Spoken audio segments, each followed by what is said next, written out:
Okay, on this bell work right here, we're going to try to answer these 10 questions. We want to find the exact value.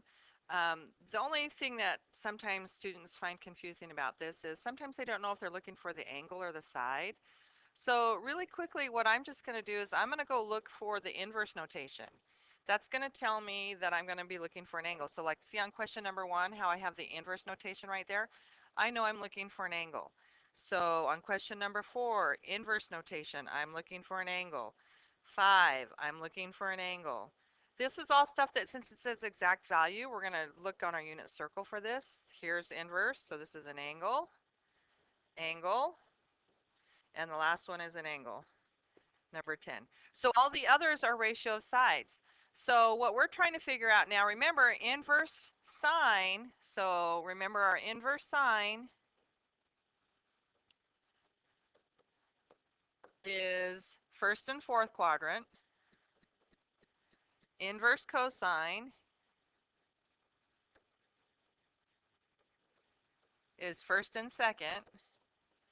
And inverse tangent, those are our restrictions. Our domain restrictions is first and fourth again. So when we're looking for where the sine is equal to -1, the sine is equal to -1 right here and right here. But because it's an inverse and we have to restrict our domain, we're only looking for the answer that's in the fourth quadrant. So, and remember, when we do those answers, we do that as a negative angle rotation. So the sine is a -1/2. So what is that going to be? That's going to be a negative pi over 6. Okay, tangent of pi over 4. So this time I just go to whatever it says. So I go to the angle pi over 4, and that's the square root of 2 over 2. So tangent would be square root of 2 over 2 divided by the square root of 2 over 2. So that would be 1.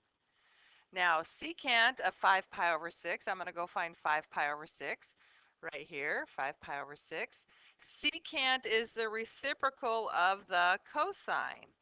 So cosine is negative square root of 3 over 2, so I'm going to flip that. I'm going to have negative 2 over square root of 3. Rationalize that, negative 2 root 3 over 3.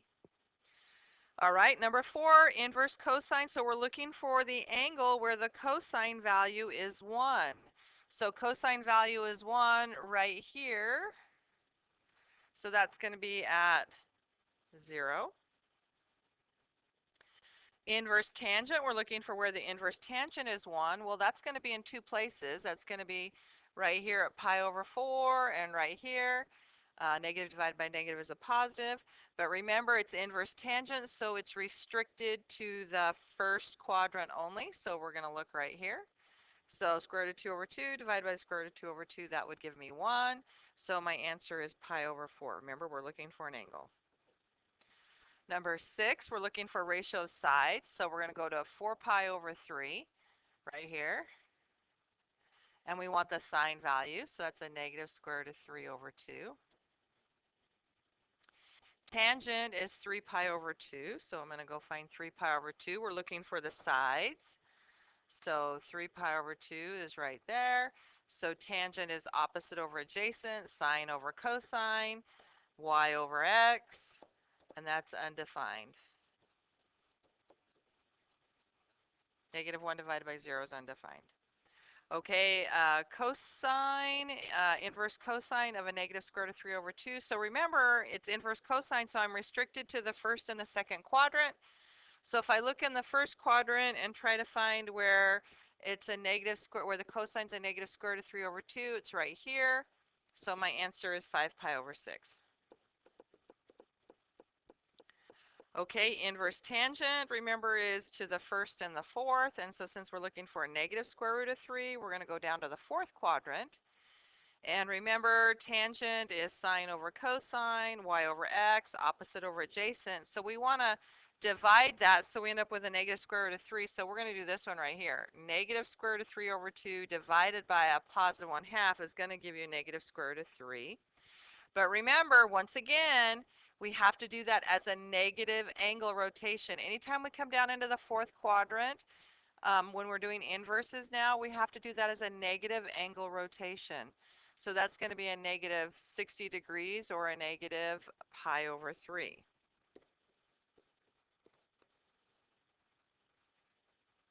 And number 10, we're looking for the angle where the sine value is 1. So that's going to be right here. And so that's going to be pi over 2.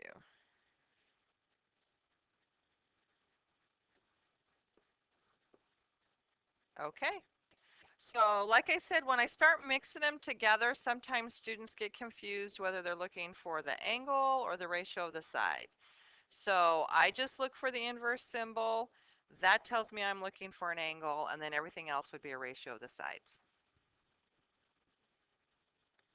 Okay, so here we are going to try to figure out, it says form an algebraic expression equivalent to the given expression. So remember, we're going to form our right triangle. Now remember, this notation here, arc, means inverse. So if you don't like the word arc, you can rewrite it.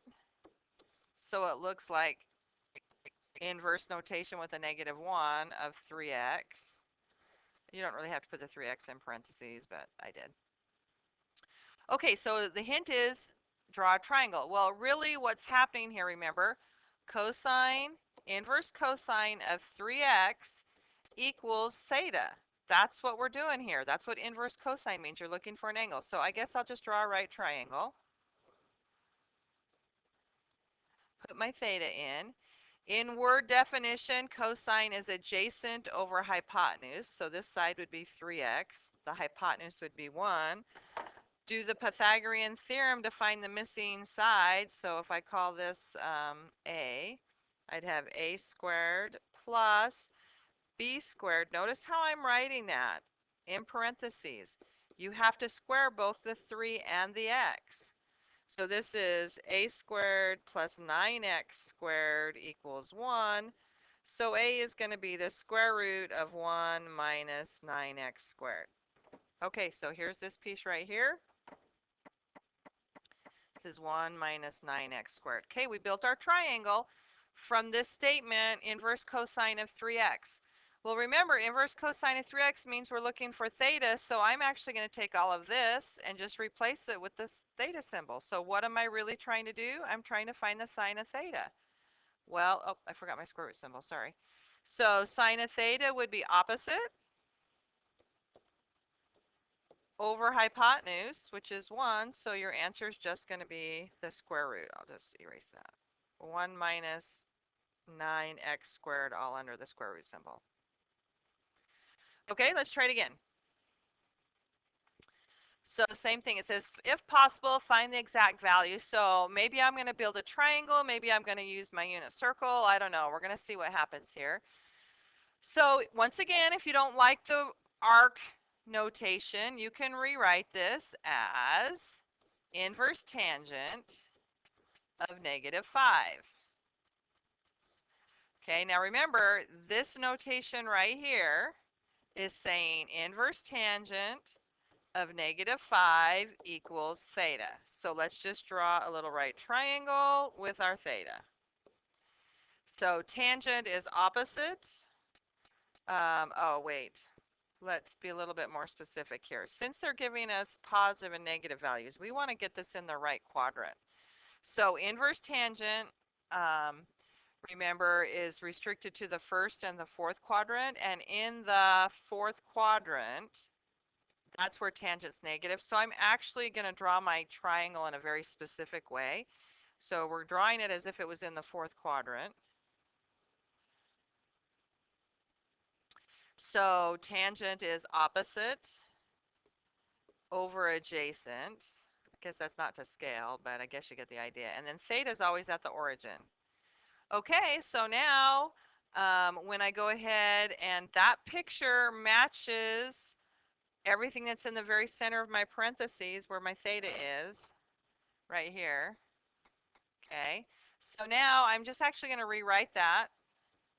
I know that this whole parenthesis right here is equivalent to theta. I drew the triangle that went with theta, so now I'm just going to write that as tangent theta. Well, if you go to your triangle now, back down here, and you look at theta, the tangent turns out to be, so tangent theta turns out to be negative 5.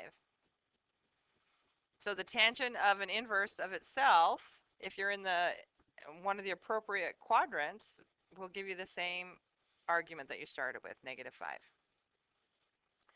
Okay, letter B. So arc sine. So once again, if you don't like the word arc, we could use the inverse symbol. And then the sine of 5 pi over 3. Okay, so since it says find exact value, I'm going to go to my unit circle and look for the sine of 5 pi over 3. If you haven't memorized already, great. 5 pi over 3, the sine of that is negative square root of 3 over 2. Okay. Now remember, this inverse sine of negative square root of 3 over 2 means that we are looking for theta. And where is theta? Inverse theta restricted to? Well, for the sine, it's restricted to the first and the fourth quadrant. And in the fourth quadrant, the sine value is a negative number. So when I go to draw my triangle now for this, we're going to look for where the sine is a negative square root of 3 over 2. You could go off your unit circle. So it's going to look like this. So here's my theta. So this point right here is a half and minus the square root of 3 over 2. And your hypotenuse is 1 because we're looking on our unit circle. So if we're looking for inverse sine theta, then we're looking for this angle measure right here. So what is that angle measure?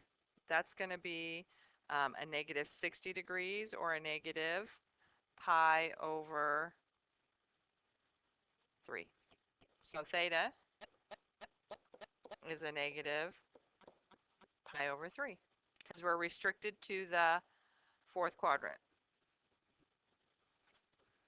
Okay, and the last one, it says find the cosine and the inverse cosine of pi. So now remember, this right here is not, this is the ratio of sides. Remember, inverse notation, this negative 1 means I'm looking for an angle. So if I were to take this and write it out, it would look like inverse cosine of pi equals theta. So remember, theta, or excuse me, pi is the number, we're going to approximate it, it's the number 3.14. So the question is, can you take the inverse cosine of an argument that's 3.14? This is going to turn out to be undefined. If you tried that in your calculator, you get undefined. And why is that? Because without any transformations, and we're just using our basic function, cosine function, remember the graph? Cosine starts up at 1, has a min at negative 1, so it goes from 1 to negative 1. The domain is from 1 to negative 1. Excuse me, the range is from 1 to negative 1. And 3.14 is greater than 1, so it's undefined. So that one, that was kind of tricky because you might have thought you were supposed to go to pi on your unit circle and pull the cosine number off. That's what a lot of students want to do. But remember, that's not what the negative 1, that's your inverse notation. This right here tells me inverse, and that tells me I'm looking for an angle, and there is no angle that would have a ratio of sides where the cosine would be a 3.14. That ratio would be 3.14. That's undefined. Okay, here's some more. And once again, we'll just make sure. The whole idea here, guys, is get it off your unit circle or make sure you draw your triangle in the right quadrant. So not just any random triangle now. We want to make sure it's in the right quadrant. So now that we understand about inverses, so tangent, and then we're going to do if you don't want to do the arc cosine, remember we're going to do inverse notation like this with the negative 1 symbol. So inverse cosine of 2/3. So off to the side, I'm going to do a little bit of work right here because I know that inverse cosine of 2/3 is going to be theta. That's an angle. I'm looking for an angle. So I want to put that triangle in the right quadrant. Now remember, inverse cosine is restricted to the first and the second quadrant. The cosine would be positive in the first quadrant, so you want to build your triangle in the first quadrant. Cosine is adjacent over hypotenuse. Here's my theta. We'll do the Pythagorean theorem, and we end up with 9 minus 4, so that's the square root of 5. Okay, so now I've built the triangle that I'm going to use for theta, and now I'm going to come back up here and I'm going to replace all of that, and I'm going to write that as tangent theta equals, and now I'm going to come down here and look at my problem. Tangent theta turns out to be the square root of 5 over 2. That's our answer. Okay, let's try it again. So this time we've got the cosine of arc sine, so I'm going to rewrite that as the cosine, and I'm going to just use that inverse symbol of negative 3/5. Now remember, I'm going to come down here, set up what this triangle would look like, because this is our inverse sine of a negative 3/5 equals theta. You're trying to find an angle. So inverse sine is restricted to the first and the fourth, and sine is negative in the fourth, so you're going to have to build this triangle in the fourth quadrant. So here we go. There's my theta. Sine is opposite, so this side is going to be negative 3 over hypotenuse, which is 5, which means this piece is 4. Okay, you've built your triangle.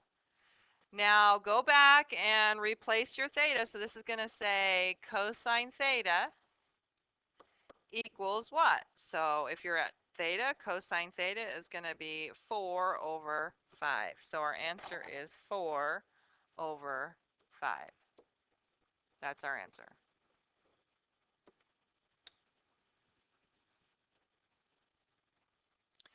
So we've got to make sure you get your triangles in the correct quadrant when you're setting up your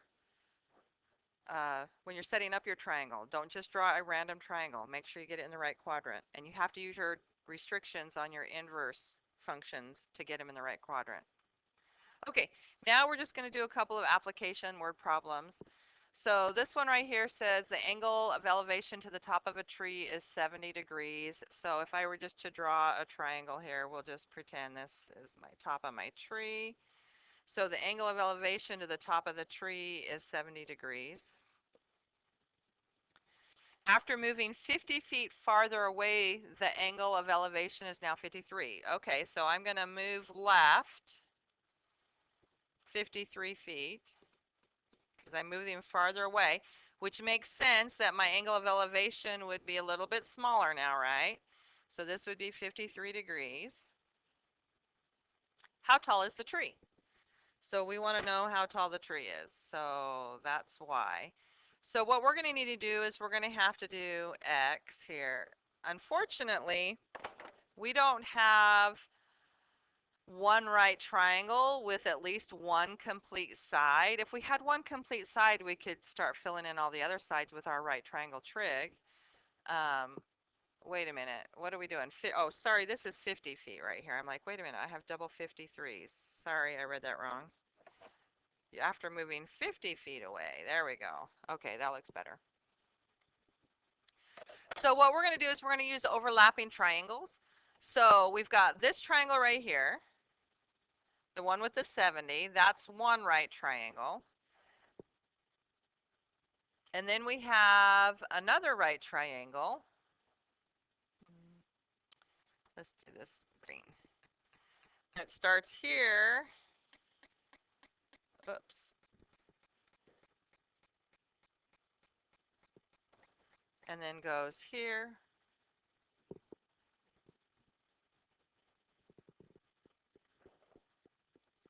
To here. To here. So we have two big triangles. Does that make sense? I kind of overlapped my lines a little bit and it looks kind of sloppy. Let me undo that and let's see if we can make it look better.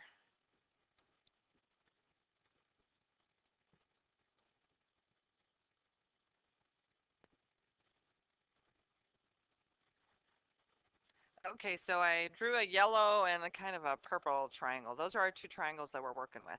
So let's set up the yellow triangle. So we're going to say, with the yellow triangle, I'm going to say the tangent of 70.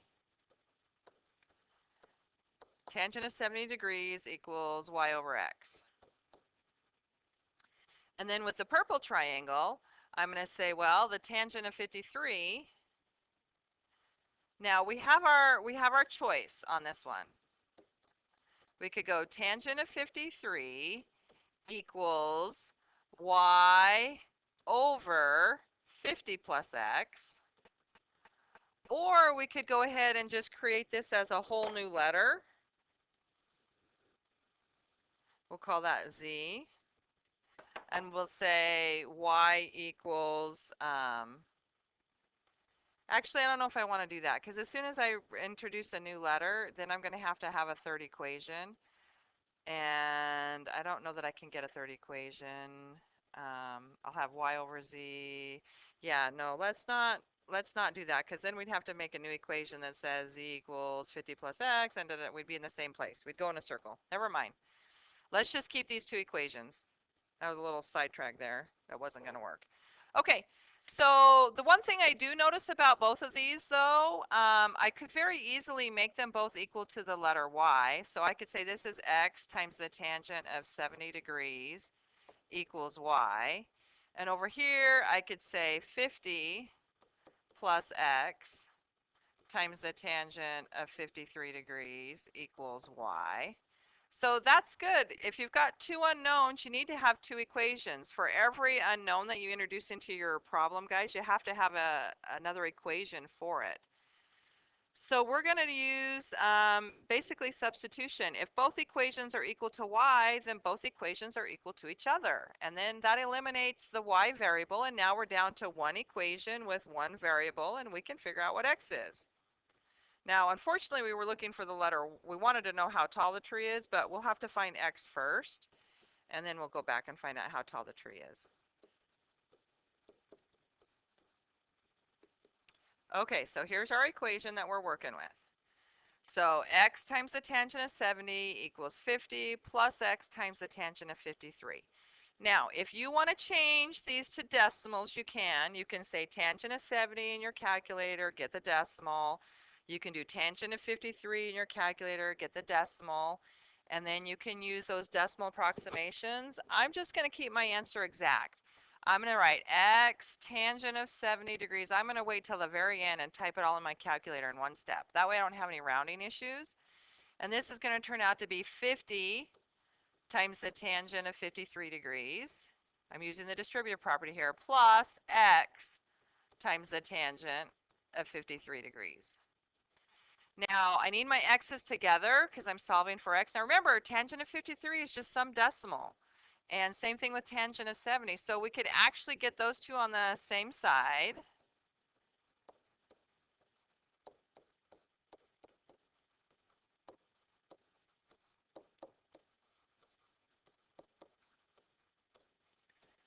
All right, and if you go type this tangent of 70 into your calculator and the tangent of 53 into your calculator, get the decimal. You could subtract the decimals right now if you wanted, but I am going to just factor out the x and just write it. Like I said, I'm going to do this all in one step. Then I don't have any rounding problems. And so remember, we're looking for x, so I'm going to take that whole parenthesis, tangent of 70 minus the tangent of 53. I mean, we could figure out what that decimal is, but like I said, we're going to do it all in one step. Okay, so now I'm going to go to my calculator, and I'm actually going to type this in and see what the value of x is.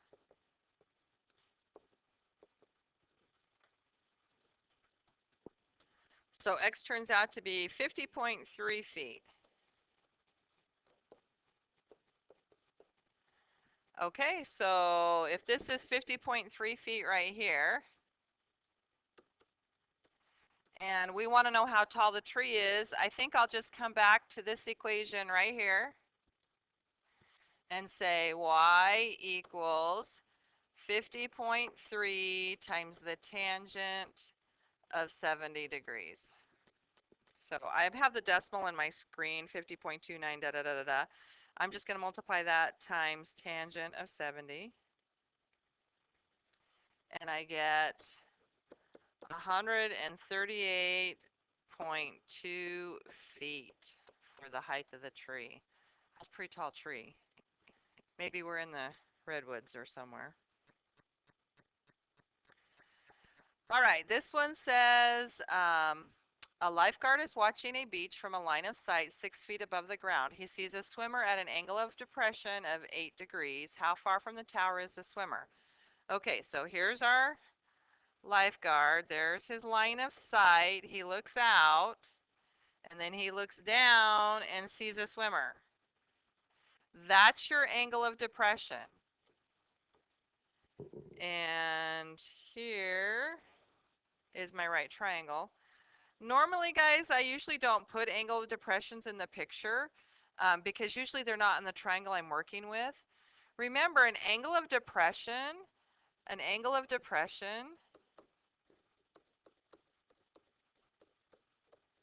is always equal to an angle of elevation.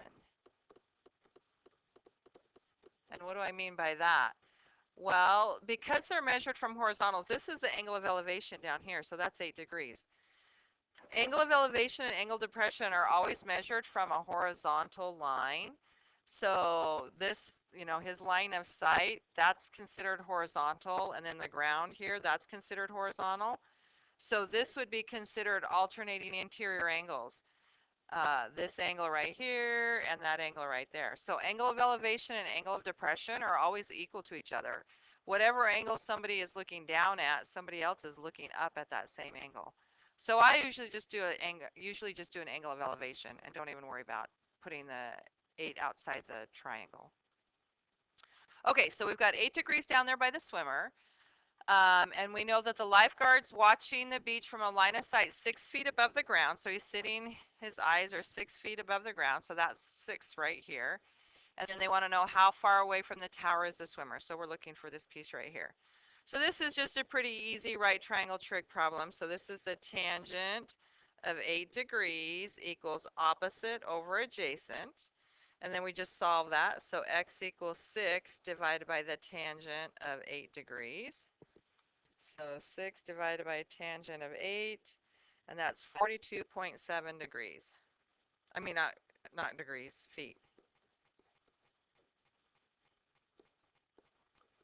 So that's how far the swimmer is from the tower. Okay, here's another one.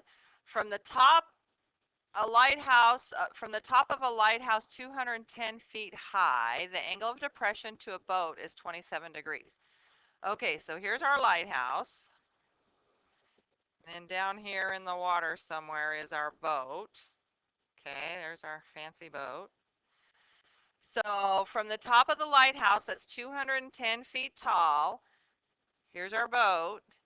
The angle of depression to the boat is 27 degrees. So remember, that's the same as the angle of elevation down here. So I'm just going to put the 27 in my triangle right there. And find the distance from the boat to the foot of the lighthouse. So we're looking for that distance again. So this is very similar to the one we just did. So tangent of 27 degrees equals opposite over adjacent. So x is 210 divided by the tangent of 27 degrees. So x turns out to be, let's see, 210 divided by tangent of 27, 412.1 feet. Okay, this next one says the height of a radio transmission tower is 70 meters and it casts a shadow of a length 30 meters. Draw a diagram and find the angle of elevation to the sun. Okay, so you got to get your tower drawn in here. So here's my radio tower. And if this is my tower and it's 70 meters tall, now shadows have to be on the ground. So your shadow has to be down here somewhere. So your shadow is 30 meters. Here's my triangle. The sun has to be over here if we are, that's my angle of elevation up to the sun. It's kind of in sight with the top of the building right there, because that's how it creates the shadow, like right there. There's our beautiful sun. Okay. So they want to know what's the angle of elevation. So this is our theta right here. So tangent of theta equals opposite over adjacent. Then we're going to do inverse tangent to figure out what theta is. And so theta, so our angle of elevation is 66.8 degrees.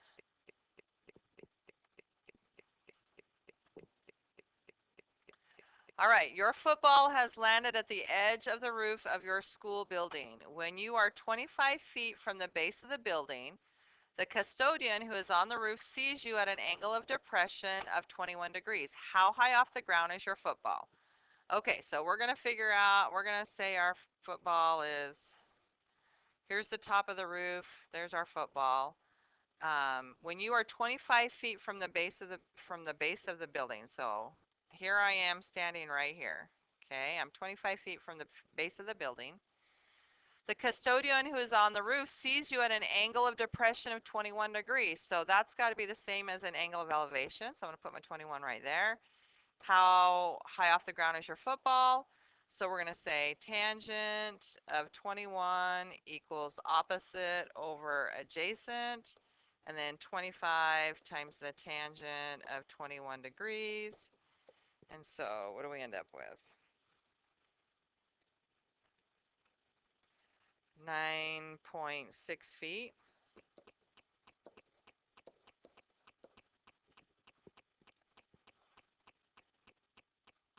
Okay, we're done. So remember, when you're doing your word problems, you're just looking for right triangles and sometimes you might have overlapping triangles. You might have to do a system of equations where you have to set up two different triangles and put the stuff equal to each other. And the first part of the lesson, you want to make sure that when you build these triangles here that you're putting them in the right quadrant. Okay, I think we're done.